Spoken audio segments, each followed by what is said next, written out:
नमस्कार। स्वागत है आप सभी का अपने ऑनलाइन प्लेटफॉर्म पर। और हमने पिछली क्लास के अंदर प्रोटॉन, कुछ सहायक कण और कुछ हमने शुरू किया था समस्थानिकों के बारे में। समस्थानिकों के बारे में हमने कुछ जानकारी लिखी थी, उसको मैं वापस से समझा देता हूं आपको। और उसी के अंतर्गत अपन इलेक्ट्रॉन, प्रोटॉन और न्यूट्रॉन की संख्या निकालनी भी सीखेंगे आज की क्लास के अंदर। फिर आगे चलेंगे अपन परमाणुवीय अन्य जो प्रजाति है, जैसे कि समभारिक है, ठीक है, सम इलेक्ट्रॉनिक है, सम न्यूट्रॉनिक है, इनके बारे में अपन जानकारी प्राप्त करेंगे। देखो, आप ज़्यादा से ज़्यादा क्लास को शेयर किया करें और इस चैनल पर आप अगर पहली बार आए हो तो चैनल को सब्सक्राइब भी करें। इस वीडियो के नीचे टेलीग्राम चैनल का डिस्क्रिप्शन भी दिया जाता है, उस टेलीग्राम चैनल को आप ज्वाइन भी करें, ठीक है। आज बात करते हैं अपन समस्थानिक क्या होता है, उसकी चर्चा अपन करते हैं। मैं उम्मीद करता हूं कल वाली क्लास आपको बहुत अच्छी तरीके से आपको पसंद आई है। लिखते हैं अपन समस्थानिक। कल की क्लास में यही पढ़ा था, समस्थानिक क्या होता है। तो मैंने आपको बताया था कि मैं आपके सामने दो प्रकार के क्या लिख रहा हूं, परमाणु लिख रहा हूं। ये X कोई एक परमाणु है, ये X कोई एक क्या है, परमाणु है। इसकी अपन चर्चा करते हैं। ये X कोई एक परमाणु है, दूसरा ये X कोई क्या है, परमाणु है। तो हम ये कह सकते हैं दोनों परमाणु ये क्या है, समान है, एक ही तत्व के परमाणु है। यहां पर हम कहते हैं ये Z है और यहां पर भी हम कहते हैं कि ये क्या है, Z है। चलो Z को अपन अलग अक्षर से दिखा देते हैं। ये Z है और ये Z है, क्लियर है। और ऊपर यहां पर जो लिखी हुई चीज है इसको अपन बोल देते हैं ये A1 है और ये क्या है, A2 है। A1 और ये क्या है, A2 है। चलो हम बात ये करते हैं कि जो A है ये क्या है। तो हम कहेंगे सर ये तो परमाणु द्रव्यमान, हम कह सकते हैं परमाणु ये क्या है, भार है, परमाणु भार है।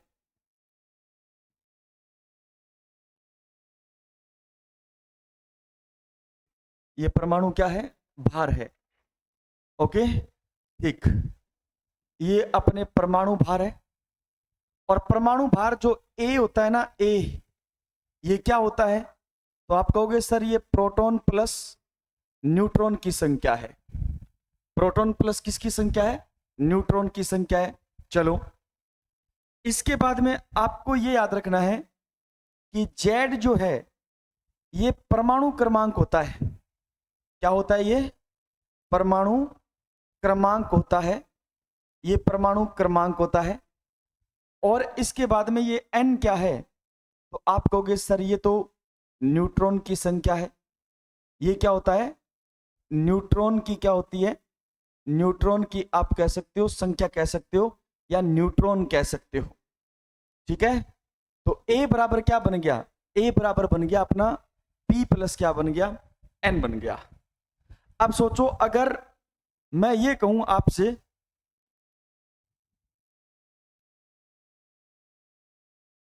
इसके अंदर, अगर मैं आपको ये बोलूं, थोड़ा सोचो आप, मैं ये कहूं कि एक उदासीन जो परमाणु होता है, उदासीन परमाणु के अंदर आपको क्या याद रखना है, इस उदासीन परमाणु के अंदर याद रखना जो परमाणु क्रमांक यानी Z जो होता है वो बराबर होता है प्रोटॉन की संख्या के और बराबर होता है इलेक्ट्रॉन की संख्या के।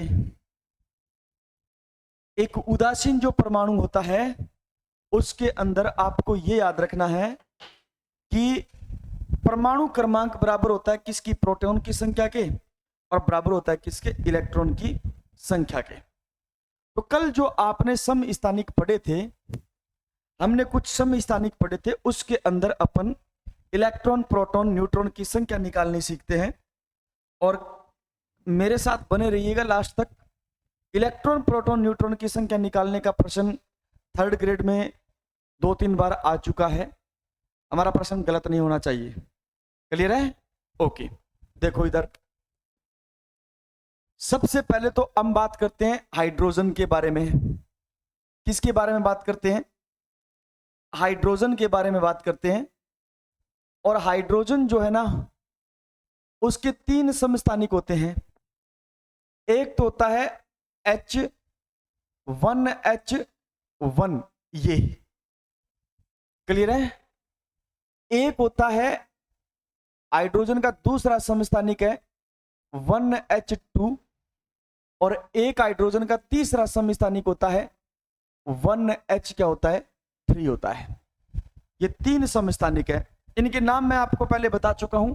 ये प्रोटियम है, ये ड्यूटेरियम है, और ये ट्राइटियम है। ध्यान दो, सबसे पहली बात आपको मैंने अभी ये बताया कि सर जो X है, Z है और ये A है, ये क्या है?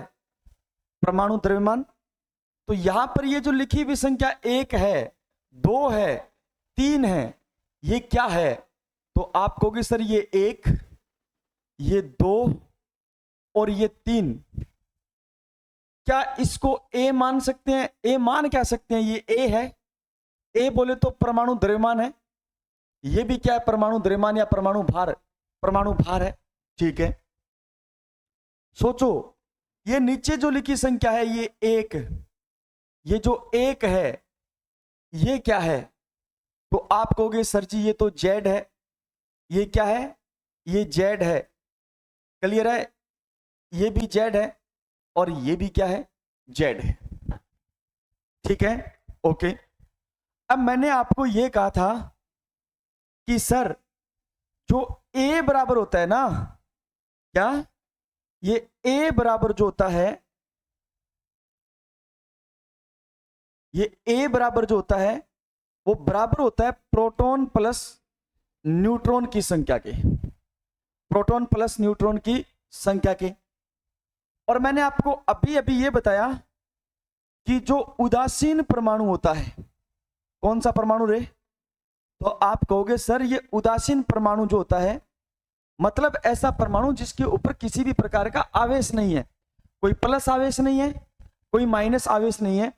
उस कंडीशन के अंदर उदासीन परमाणु के अंदर परमाणु क्रमांक मतलब Z, प्रोटॉन की संख्या मतलब P, और इलेक्ट्रॉन की संख्या बराबर बोले तो E, ये तीनों क्या होते हैं? बराबर होते हैं। तो मुझे आप ये बताओ इसका A कितना है? तो आप कहोगे सर A तो 1 है। ठीक है, ओके।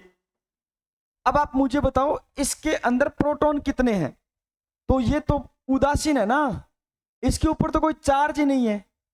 चार्ज नहीं तो हम कह सकते हैं क्या कि नीचे लिखी हुई संख्या जो Z है वो बराबर है किसके? प्रोटॉन के। तो हम कहेंगे प्रोटॉन कितने हैं? तो सर ये वाली संख्या जो है, ये वाली संख्या वही प्रोटॉन है इसका। ये लिखा हमने प्रोटॉन 1 प्लस N। N का मुझे नहीं पता कितने हैं, N मुझे ज्ञात करना है। तो N ज्ञात करोगे तो ये था 1, 1 इधर लेके आएंगे तो 1 माइनस 1, N का मान कितना आ गया? 0। N का मान कितना आ गया? ये 0 आ गया। ओके, अब आप बताओ कि इसके अंदर इलेक्ट्रॉन कितने हैं? इसके अंदर इलेक्ट्रॉन कितने हैं? तो इसके अंदर अगर इलेक्ट्रॉन की बात करें अपन, तो आप याद रखना उदासीन है, और उदासीन परमाणु के अंदर Z बराबर P बराबर क्या होते हैं? E होते हैं। तो इलेक्ट्रॉन की संख्या भी कितनी है इसके अंदर? 1 है। इलेक्ट्रॉन की संख्या भी कितनी है इसके अंदर? 1 है। तो याद रखना इसका Z भी 1 है, इसका प्रोटॉन इसके पास 1 है, और इसके पास इलेक्ट्रॉन की संख्या भी कितनी है? 1 है। किसके पास? हमने इसकी बात की है अभी, इसकी बात की है। इसकी मतलब इस प्रोटियम की हमने क्या की है? बात की है। तो प्रोटियम के पास इलेक्ट्रॉन, प्रोटॉन और परमाणु क्रमांक तीनों बराबर होते हैं। तीनों क्या होते हैं? बराबर होते हैं। अब अपन इसकी चर्चा करते हैं।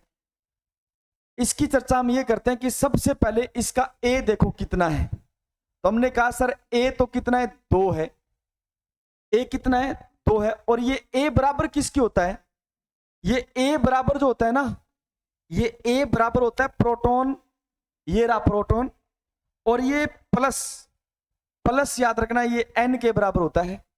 अब सोचो ए कितना दे रखा है, ए 2 दे रखा है। प्रोटॉन कितना है, उदासीन है तो जेड के बराबर प्रोटॉन होगा, मतलब प्रोटॉन की संख्या कितनी है, 1। और न्यूट्रॉन कितने हैं, तो न्यूट्रॉन तो हमें ज्ञात करने हैं।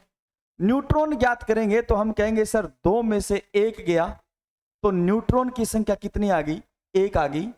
इसका मतलब यहां पर ए बराबर कितना आ जाएगा, 2। यहां पर प्रोटॉन की संख्या कितनी है, 1। और यहां पर न्यूट्रॉन की संख्या कितनी है, 1। और यहां पर इलेक्ट्रॉन की संख्या भी कितनी है, 1 है, क्योंकि उदासीन है। और उदासीन परमाणु के अंदर प्रोटॉन, न्यूट्रॉन और इलेक्ट्रॉन तीनों क्या होते हैं, सॉरी, प्रोटॉन, इलेक्ट्रॉन और परमाणु क्रमांक तीनों क्या होते हैं, बराबर होते हैं। परमाणु क्रमांक बोले तो सर जी जेड, परमाणु क्रमांक बोले तो सर जी जेड। बोलो समझ आया या नहीं आया। सर कुछ कुछ पल्ले पड़ रहा है, तो पल्ले तो पड़ेगा, कुछ नहीं पल्ले तो, जब तक सब कुछ पल्ले नहीं पड़ेगा तब तक याद रखना है आपको, इसी प्रकार चलते रहना है, सीखते रहना है। आयो, ठीक है। देखते हैं अब इसके अंदर, इसमें पहचान करो ए कितना है। सर ए तो 3 है, और ए बराबर किसकी होता है, प्रोटॉन प्लस न्यूट्रॉन के बराबर होता है। ए का मान रखो चलो कितना, 3, शाबाश। पी कितना, तो पी तो उदासीन है तो जेड के बराबर होगा, और जेड कितना सर जी, 1, शाबाश, 1 रखा, plus N, plus N. N का मान ज्ञात करो, एन का मान ज्ञात करोगे तो हम कहेंगे सर 3 माइनस कितना, 1। बोलो 3 माइनस कितना, 1। तो हम कहेंगे एन बराबर कितना आया, 2। ये न्यूट्रॉन की संख्या कितनी आ गई सर जी, इसके अंदर 2 आ गई। एक उदासीन परमाणु के अंदर जेड, प्रोटॉन, परमाणु क्रमांक प्रोटॉन और इलेक्ट्रॉन तीनों बराबर होते हैं, तो हम कहेंगे एन बराबर तो 2 है, तो प्रोटॉन की संख्या 1 है, इलेक्ट्रॉन की संख्या भी कितनी है, 1 है। इलेक्ट्रॉन की संख्या भी कितनी है, 1 है। और इसके लिए जेड बराबर कितना है, जेड बराबर भी कितना है, 1 है। इसके लिए भी जेड बराबर कितना है, 1 है। और इसके लिए भी याद रखना है जेड बराबर कितना है, 1 है। बोलो कोई दिक्कत, अरे बताओ कोई दिक्कत नहीं है ना, क्लियर है। अब आप मुझे ये बताओ, आपने जो समस्थानिक कल पढ़े थे, कार्बन के समस्थानिक मैंने आपको बताए थे कितने होते हैं, कार्बन के समस्थानिक कितने होते हैं मैंने आपको बताए थे ना, ठीक है। कौन कौन से होते हैं कार्बन के 3 समस्थानिक, तो आप कहोगे सर कार्बन की बात करते हैं अपन, स्पेशल किसके बारे में बात करते हैं, कार्बन के बारे में बात करते हैं। और कार्बन के जो समस्थानिक है वो एक तो होता है 6 कार्बन 12, और एक होता है 6 कार्बन 13, और एक होता है मेरे प्यारे भाई 6 कार्बन कितना होता है, 14 होता है। 6 कार्बन कितना होता है, 14 होता है। बोलो ये संख्या क्या है, ये जो नीचे वाली संख्या लिखी है ये क्या है, तो आप कहोगे सर नीचे वाली जो संख्या लिखी है ना जेड, ये तो 6 है, इसके लिए भी जेड कितना है सर, 6 है। और इसके लिए भी जेड कितना है सर, 6 है। मतलब इनका परमाणु क्रमांक कितना है, 6 है। जेड बराबर क्या होता है, बोलो परमाणु क्रमांक। समझ आ रहा है, बढ़िया, बहुत बढ़िया। अब ध्यान दो आप, क्या ये उदासीन है, जी सर। क्या ये उदासीन है, जी सर। ये भी उदासीन है ना। तो एक उदासीन परमाणु के अंदर जितना परमाणु क्रमांक होता है उतना ही तो प्रोटॉन होता है, जी। उतना ही तो प्रोटॉन होता है, जी सर। बोलो क्या उतना ही प्रोटॉन होता है, होता है। उदासीन है तो प्रोटॉन परमाणु क्रमांक दोनों बराबर, और इन दोनों के भी बराबर होता है इलेक्ट्रॉन की संख्या। तो बोलो क्या इसके अंदर इलेक्ट्रॉन 6 है? क्या इसके अंदर भी इलेक्ट्रॉन 6 है? जी है। बोलो इसके अंदर इलेक्ट्रॉन 6 है। अब हमें निकालना है कि सर परमाणु क्रमांक है, प्रोटॉन है, इलेक्ट्रॉन है, लेकिन न्यूट्रॉन की संख्या पता नहीं है। तो न्यूट्रॉन की संख्या ज्ञात करने के लिए आपके पास में एक फॉर्मूला है। फॉर्मूला क्या है? तो फॉर्मूला तो है ए बराबर पी प्लस में क्या है? एन। बोलो ए बराबर पी प्लस में क्या है? एन। हमने कहा सर ये ए बराबर पी प्लस में क्या है? एन। और ए बराबर पी प्लस में क्या है? एन। यहां से न्यूट्रॉन की संख्या निकालोगे तो न्यूट्रॉन बराबर क्या बन गया? न्यूट्रॉन बराबर बन गया ए माइनस पी, मतलब परमाणु भार इन माइनस प्रोटॉन। न्यूट्रॉन बराबर बन गया पी, इधर लेके आओगे तो आप कहोगे सर ए माइनस में क्या बन गया? पी। और न्यूट्रॉन इधर लेके आओगे तो आप कहोगे सर एन बराबर क्या बन गया? ए माइनस में क्या बन गया? पी। अब सोचो ए कितना? परमाणु ए तो ये है ना, ऊपर लिखी हुई संख्या परमाणु द्रव्यमान होती है। परमाणु भार या परमाणु द्रव्यमान जो भी आप शब्द काम में लेना चाहो वही चीज है। तो हम कहेंगे सर 12 माइनस प्रोटॉन की संख्या कितनी है? 6। तो आप सोचो इसके अंदर जो न्यूट्रॉन आएगा वो कितना आएगा? 6 आएगा। तो मैं लिख सकता हूं यहां पर, कहां पर लिख सकते हैं सर जी? हम लिख सकते हैं यहां पर। कहां पर लिख सकते हैं? इसको थोड़ा सा ऊपर कर लेते हैं हम। इसके बारे में, ये न्यूट्रॉन आ गया, न्यूट्रॉन आ गया। तो अब अपन कह सकते हैं ना सर, क्या कह सकते हैं कि इसके अंदर न्यूट्रॉन की जो संख्या है वो कितनी होती है? तो न्यूट्रॉन की संख्या भी तो कितनी होती है? 6 होती है। न्यूट्रॉन की संख्या भी तो कितनी होती है? 6 होती है। किसके अंदर? 6 कार्बन 12 के अंदर। बोलो इसके अंदर न्यूट्रॉन की संख्या कैसे निकालोगे? सर यही तो तरीका है, यही तरीका है। तो इसके अंदर न्यूट्रॉन की संख्या कैसे निकालोगे? न्यूट्रॉन की संख्या निकालने के लिए हम कहेंगे सर n बराबर ए, देखो कितना? 13। और प्रोटॉन की संख्या कितनी है सर? प्रोटॉन की संख्या तो 6।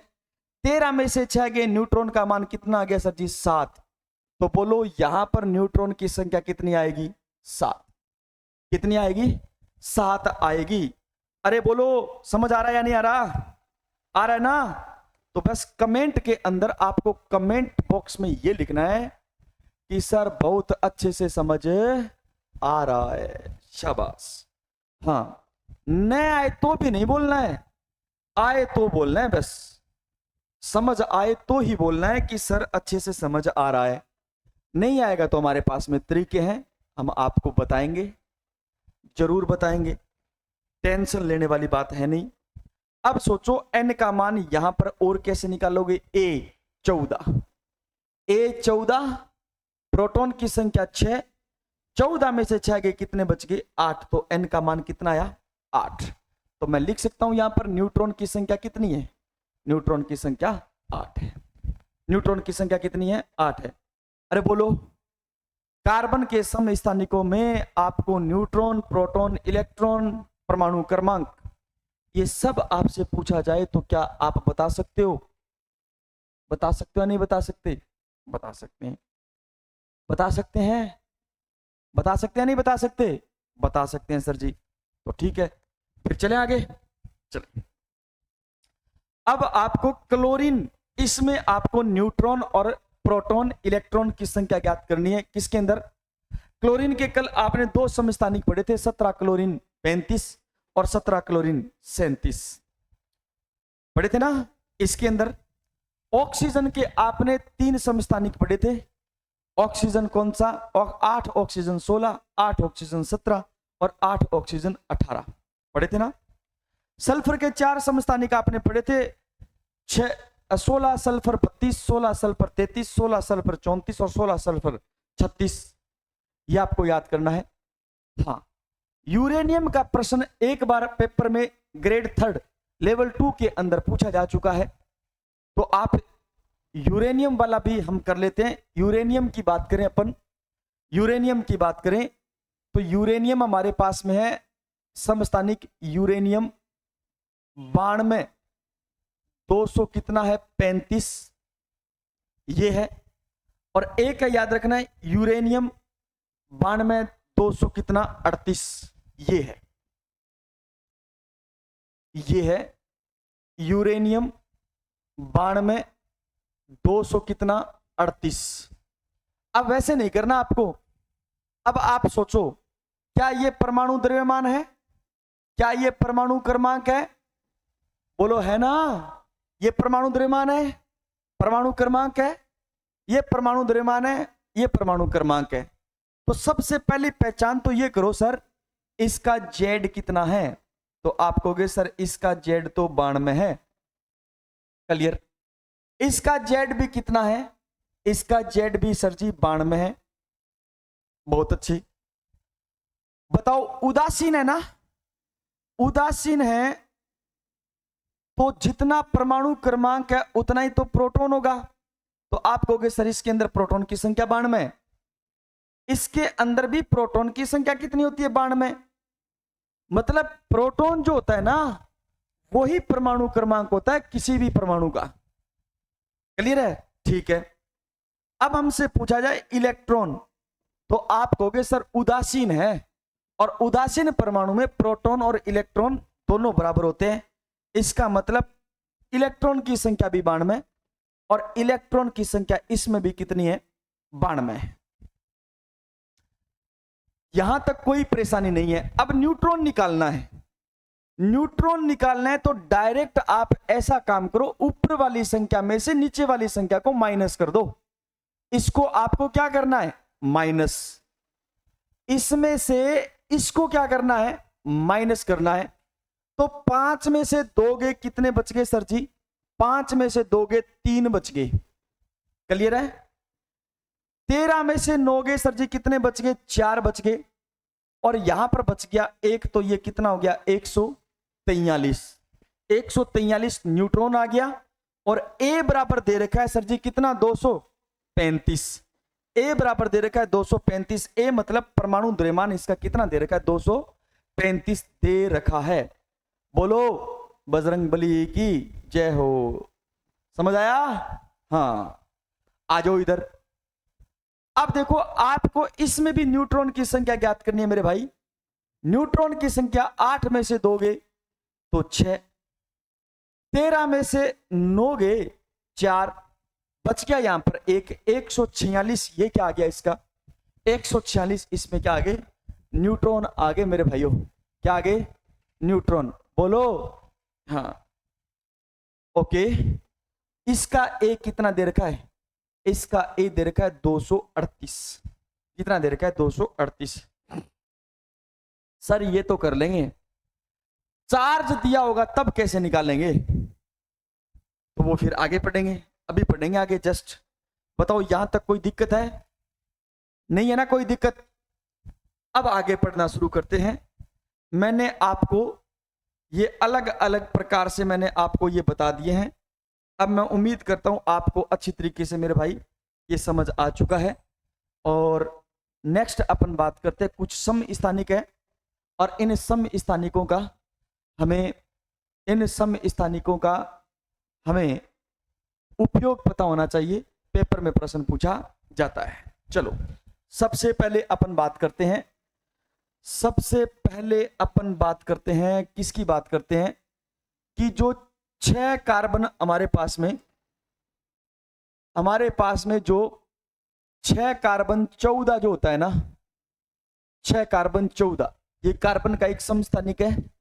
इसका जो उपयोग है वो जीवाश्मों की आयु ज्ञात करने के लिए किया जाता है।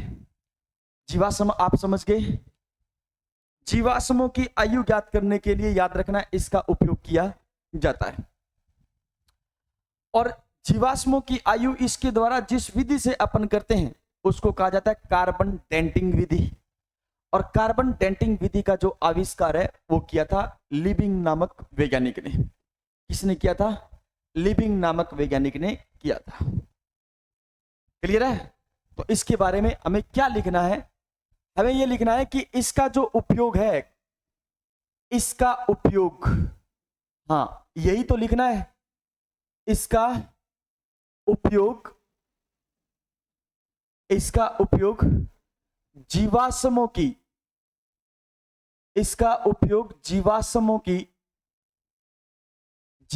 की आयु ज्ञात करने के लिए, आयु ज्ञात करने के लिए, आयु ज्ञात करने के लिए इसका उपयोग किया जाता है, के लिए किया जाता है, किया जाता है। नंबर 1 बात बिल्कुल ठीक है। दूसरी बात, जीवाश्मों की आयु ज्ञात करने के लिए जिस विधि का काम में लेते हैं, जिस विधि को अपन क्या लेते हैं, काम में लेते हैं, उस विधि को क्या कहते हैं? तो याद रखना, जिस विधि द्वारा जीवाश्मों की आयु ज्ञात करते हैं 6 कार्बन 14 के माध्यम से, उस विधि को कहा जाता है कार्बन डेटिंग विधि। क्या कहा जाता है? कार्बन डेटिंग, कार्बन डेटिंग विधि, या आप कह सकते हो कार्बन अंकन विधि, कार्बन अंकन विधि, कार्बन डेटिंग मेथड या कार्बन अंकन विधि के नाम से भी हम इसे जानते हैं। कार्बन डेटिंग विधि का जो आविष्कार है, इसको देने वाले जो वैज्ञानिक है, इसके जो प्रतिपादक है, याद रखना उस वैज्ञानिक का नाम है लिबिंग। क्या नाम है मेरे भाई? लिबिंग नामक वैज्ञानिक ने, लिबिंग नामक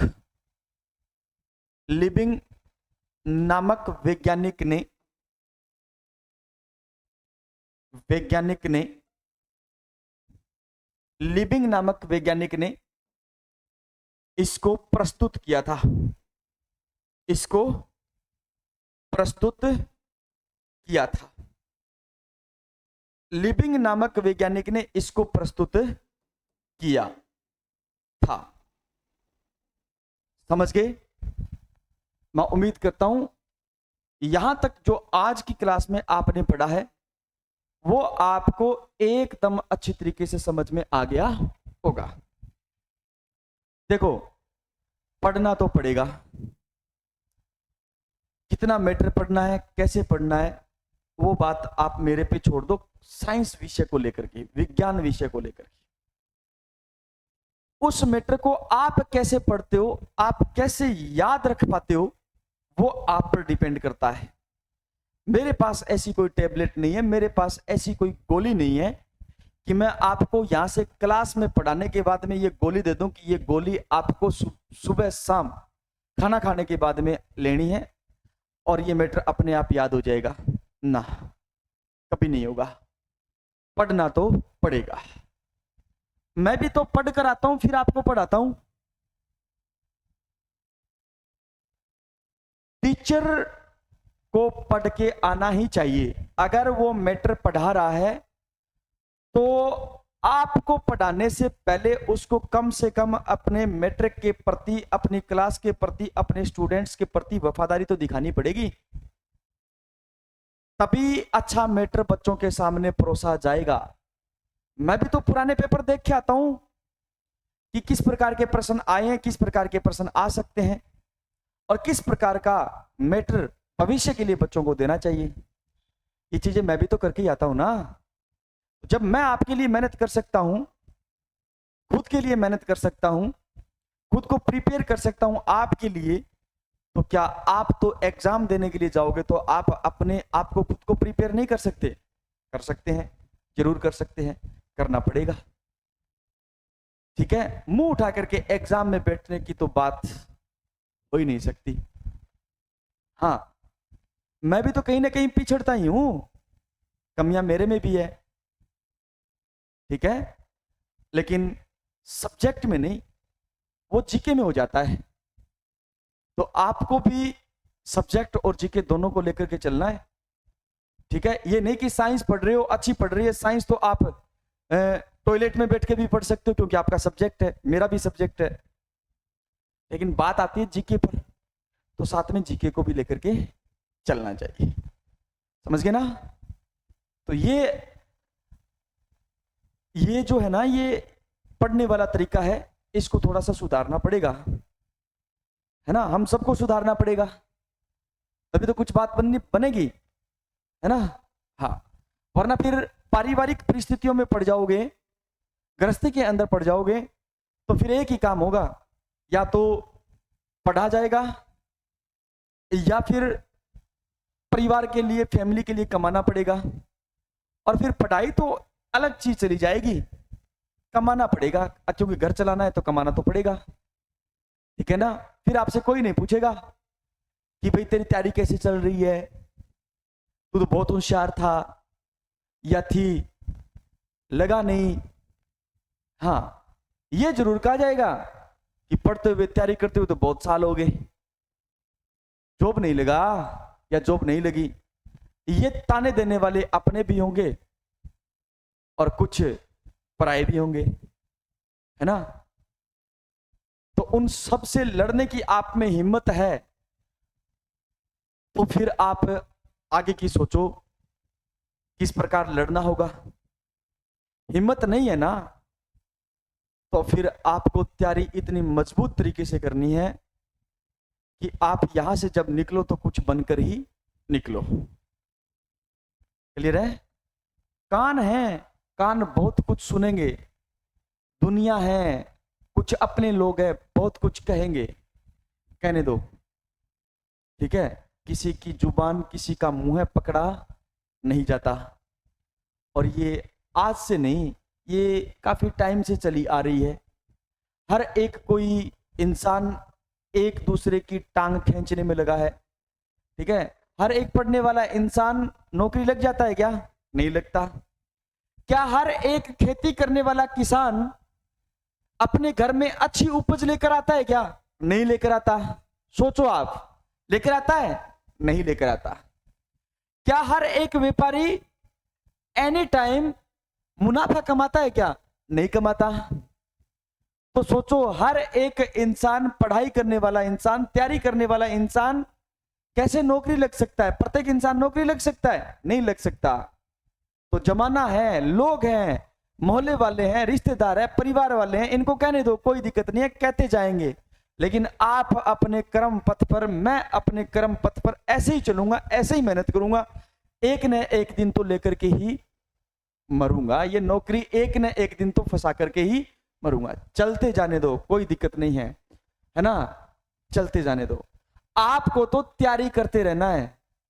आज आप 1 नंबर से रहे हो, कल आप 4 नंबर से रहे हो सकता है अब की बार आपका सिलेक्शन हो जाए अच्छी रैंक के साथ में, है ना। हम तो ऐसे ही चलेंगे, चलते रहना है, कोर ही नहीं करनी है, इनकी तरफ ध्यान ही नहीं देना है। बस बोल रहे हैं तो आप ये सोचो, बस आप इनकी जीभ काट रहे हो, है ना। ये जितना बुरा बोलेंगे आपकी नजरों के अंदर उतने ही ज्यादा ये गिरते जाएंगे। मैं कुछ ज्यादा ही बोल गया, इतना टाइम नहीं लेना चाहिए था, लेकिन मेहनत करनी है मेरे भाई, समझ गए ना। हाँ चलो आ जाओ। लिविंग नामक वैज्ञानिक ने इसको क्या किया था? प्रस्तुत किया था। और लिविंग नामक वैज्ञानिक ने कार्बन डेंटिंग विधि, कार्बन अंकन विधि दी थी। और इसका उपयोग, किसका उपयोग? 6 कार्बन 14 समस्थानिक का उपयोग, याद रखना है, जीवाश्मों की आयु ज्ञात करने के लिए किया जाता है। चलो, हाइड्रोजन के 3 समस्थानिक होते हैं, मैंने आपको पहले पढ़ा दिया, उनके उपयोग भी मैंने आपको लिखा दिए ना। ओके, अब अगला अपन देखते हैं। अगला जो समस्थानिक है उसके बारे में थोड़ा सा अपन चर्चा करते हैं। अगला समस्थानिक याद रखना है, आयोडीन 131। आयोडीन कौन सा? 131। और आयोडीन 131 का जो उपयोग है वो घेंगा उपचार के लिए किया जाता है, थायराइड कैंसर के उपचार के लिए भी किया जाता है ना। हाँ, घेंगा और थायराइड कैंसर के उपचार के लिए अपन उपयोग लेते हैं कौन? आयोडीन 131 का। चलो हम बात करते हैं आयोडीन 131। आयोडीन 131 का उपयोग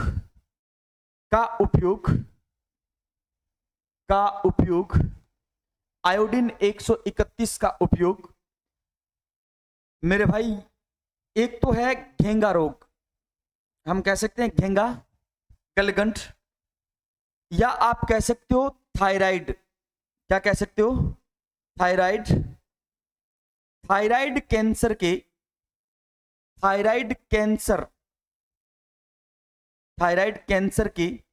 उपचार के लिए हम इसका उपयोग किया करते हैं। थायराइड कैंसर के उपचार के लिए, उपचार के लिए इसका उपयोग करते हैं, उपचार के लिए करते हैं।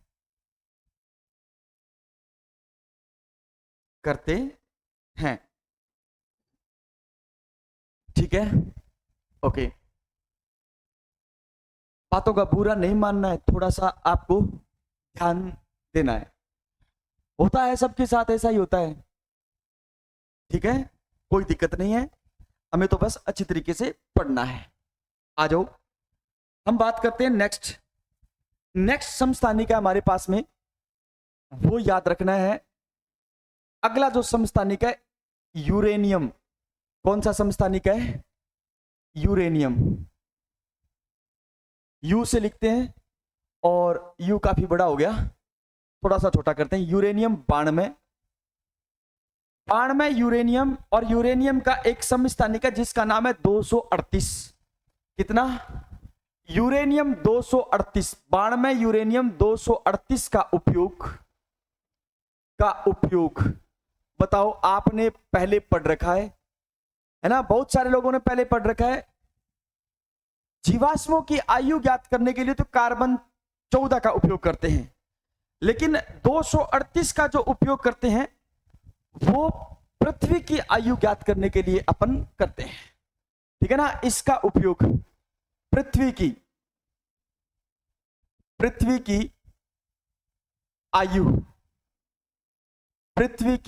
आयु ज्ञात करने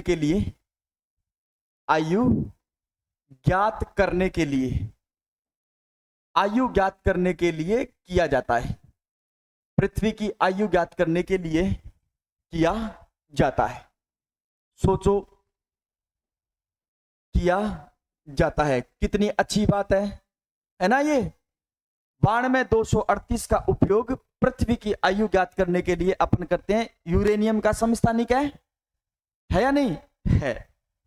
फिर याद रखना है, अपन बात करते हैं सोडियम 24 की। सोडियम 24 का जो उपयोग है Na24 का उपयोग कौन सा परिसंचरण? रक्त परिसंचरण का उपयोग, रक्त परिसंचरण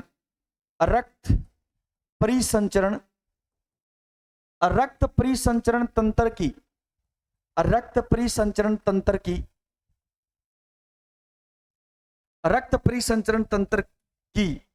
जांच के लिए किया जाता है। रक्त परिसंचरण तंत्र की जांच के लिए किया जाता है। सोडियम 24 का जो उपयोग है वो रक्त परिसंचरण तंत्र की जांच के लिए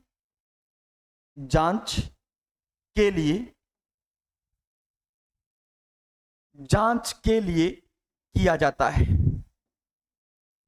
जांच के लिए किया जाता है। सोडियम 24 का उपयोग रक्त परिसंचरण तंत्र की जांच के लिए किया जाता है। क्लियर है? हाँ। फिर हम बात करते हैं अगला जो समस्थानिक है जिसका नाम है कोबाल्ट 60। क्या नाम है? कोबाल्ट 60। ये जो कोबाल्ट 60 है ना, कोबाल्ट 60 का उपयोग कैंसर उपचार में किया जाता है। कोबाल्ट 60 का उपयोग कैंसर उपचार में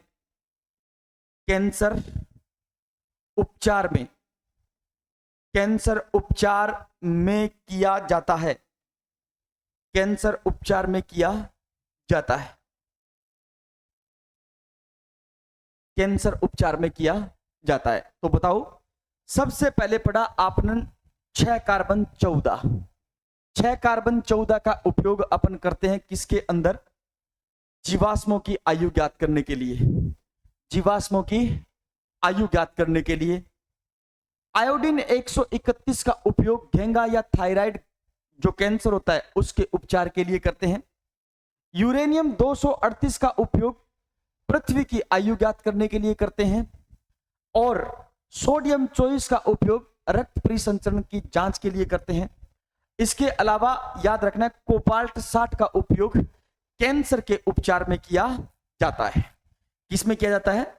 कैंसर के उपचार में किया जाता है। तो ये पढ़ लिया हमने समस्थानिक। क्या पढ़ लिया हमने?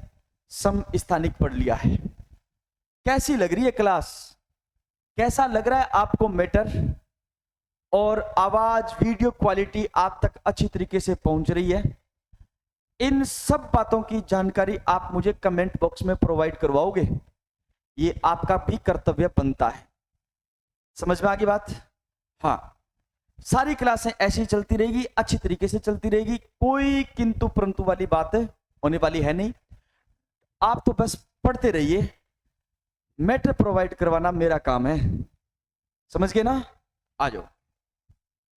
नेक्स्ट अपन पढ़ते हैं समभारिक।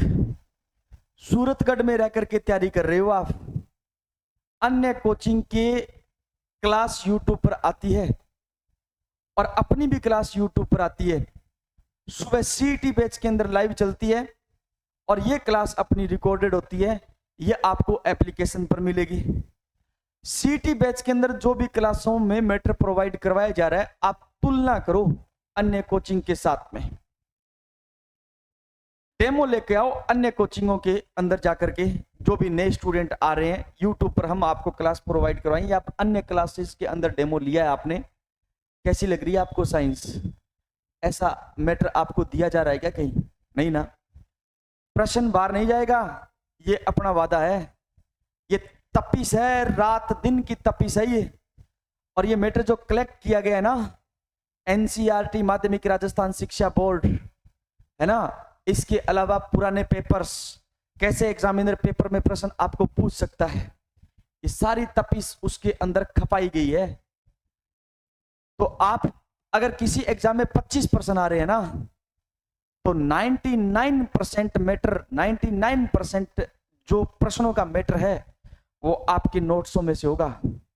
1% का मैं नहीं कह सकता, भगवान नहीं हूं मैं, इंसान हूं, 1% छूट सकता है।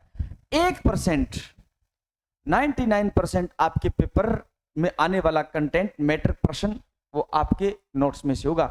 आप बस जुड़े रहिए। मैं ये कह रहा हूं ना, लंका लगा देंगे, लंका जला देंगे, लंका ढा देंगे। चलने दो, कुछ भी चल रहा है अच्छी तरीके से चलेगा, बहुत बेहतरीन तरीके से चलेगा। पिछाड़ते हुए जाएंगे, सबको आगे बढ़ेंगे। बस आपका साथ चाहिए, साथ बने रहना। स्कूल लेक्चरर की तैयारी कर रहा है, फर्स्ट ग्रेड में फर्स्ट पेपर के अंदर जो जनरल साइंस आती है, 5 नंबर 6 नंबर जो भी, आप आइए, आपका बहुत बहुत आभार है, स्वागत है आपका। पढ़िए, आएंगे क्वेश्चन, पक्का आएंगे, बाहर नहीं जाएंगे, ठीक है? हाँ, एलडीसी एग्जाम के अंदर प्रश्न आए थे, बाहर नहीं गए थे, एक सिंगल क्वेश्चन बाहर नहीं गया था, ठीक है? सीटी के अंदर हमारा चल रहा है, कोर्स चल रहा है, आगे पेपर होगा, देखना आप। रेलवे के अंदर भी तहलका मचा देंगे। अन्य कोचिंग है, रेलवे की तैयारी करवा रही है ना, साइंस पढ़ा रही है, ठीक है? कितने लेक्चर के अंदर साइंस पढ़ा रही है, वो कितने नंबर का मैटर दे रही है? 25 नंबर का मैटर दूंगा, 22 क्वेश्चन ठोक के कहता हूं मैं, है ना, अपने जिगरे से कहता हूं, जुबान से कहता हूं, 25 नंबर का कंटेंट में से 22 से लेकर के 23, 24, 25 क्वेश्चन आपके नोट्स में से दिखा दूंगा मैं आपको कि ये ऐसे क्वेश्चन आएंगे, बाहर नहीं जाएंगे, ठीक है? हाँ, पढ़ाने को रेलवे पढ़ा रहे हैं, लेकिन है नहीं, रेलवे वाला मैटर है नहीं, ठीक है? हम प्रोवाइड करवाएंगे आपको रेलवे वाला मैटर साइंस के मामले में। तो आपको क्या पढ़ना है, कैसे पढ़ना है, जुड़िए मेरे साथ, बस पढ़ते रहिए, बहुत अच्छा करेंगे अपन, ठीक है? ये समस्थानिक पढ़े हमने। अब अपन पढ़ रहे हैं, हेडिंग डालो, और हेडिंग के अंदर याद रखना, दूसरा जो परमाणुवीय प्रजाति है जिसका नाम है समभारिक। क्या नाम है? समभारिक। अभी जो हमने समस्थानिक पढ़े हैं, इतने समस्थानिक आपको लिखा दे कोई, ये समस्थानिकों के उपयोग आपको बता दे इतने। इसके साथ साथ में इस प्रकार से इलेक्ट्रॉन, प्रोटॉन, न्यूट्रॉन की संख्या निकालना भी हमने सीखा है। ये इस तरीके के जो तरीके होते हैं, इस तरीके का जो कंटेंट होता है, मैटर होता है, ये आपको बहुत कम कोचिंगों में देखने को मिलता है। हम करवा रहे हैं, बस जुड़े रहिएगा। समभारिक, समभारिक को इंग्लिश में कहा जाता है आइसोबार। क्या कहा जाता है? आइसोबार कहा जाता है। मुझे मोटिवेशनल स्पीच नहीं आता है, पहली बात। मुझे कोई शायरी नहीं आती है, ठीक है, ये मोटिवेशनल स्पीच मुझे नहीं आते हैं। मोटिवेशन अपने आप से जो मोटिवेशन नहीं हो सकता, वो किसी के 2 मिनट की शायरी, 2 मिनट के मतलब जो शब्द है, उनसे मोटिवेशन कैसे हो सकता है? मुझे तो ये समझ में नहीं आता। जो खुद से, खुद की परिस्थितियों से मोटिवेशन नहीं ले सकता, मोटिवेट नहीं हो सकता, वो अन्य किसी इंसान के 2 मिनट के शब्दों से कैसे मोटिवेट हो सकता है? मुझे आज तक समझ नहीं आया। ठीक है, आ जाओ। समभारिक, आइसोबार। ये आइसोबार क्या होता है, इसकी अपन चर्चा करते हैं। आइसोबार समभारिक अभी हमने पढ़ा, देखो इधर देखो, एक्स ये कोई भी परमाणु हो सकता है। ये हमने Z1 लिखा, और इसके साथ में याद रखना ये कोई X परमाणु है, और यहां पर हमने लिखा है Z2। ये कोई X परमाणु है, यहां पर लिखा हमने Z2। क्लियर है? और इसके बाद यहां पर हमने लिख दिया सर, ये A लिख दिया, इसके पावर के अंदर कह सकते हो आप, यहां पर भी हमने क्या लिख दिया? A लिख दिया। अब सोचो, क्या ये परमाणु भार है? क्या है? क्या ये परमाणु भार है? क्या है? क्या दोनों का परमाणु भार समान है? है। दोनों का परमाणु क्रमांक अलग अलग है? क्या सर है। तो हो गए ना समभारिक। मतलब 2 या 2 से अधिक परमाणु जिनका परमाणु भार क्या होता है? समान होता है, लेकिन जिनका परमाणु क्रमांक क्या होता है? अलग अलग होता है। उन्हें कहा जाता है क्या? उन्हें कहा जाता है समभारिक। क्या कहा जाता है? समभारिक कहा जाता है। तो मैं लिखूं, समभारिक के अंदर हम ये कह सकते हैं कि 2 या 2 से अधिक, 2 या 2 से अधिक, 2 या 2 से अधिक, 2 या 2 से अधिक परमाणु, 2 या 2 से अधिक परमाणु जिनके जिनके या जिनका जिनका परमाणु द्रव्यमान, जिनका परमाणु द्रव्यमान या परमाणु भार समान होता है। परमाणु भार समान होता है, समान होता है, लेकिन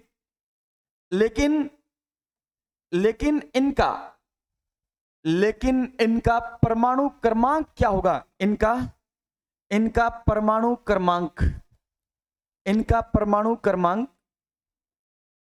क्रमांक अलग अलग, या आप कह सकते हो भिन्न भिन्न होता है। क्या होता है? भिन्न भिन्न होता है। वो क्या कहलाएगा? भिन्न भिन्न होता है। वो क्या कहलाएगा? वो कहलाएगा आपका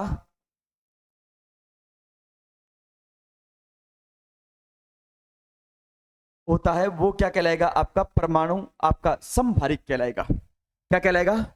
समभारिक कहलाएगा। अब सोचो समभारिक कैसे?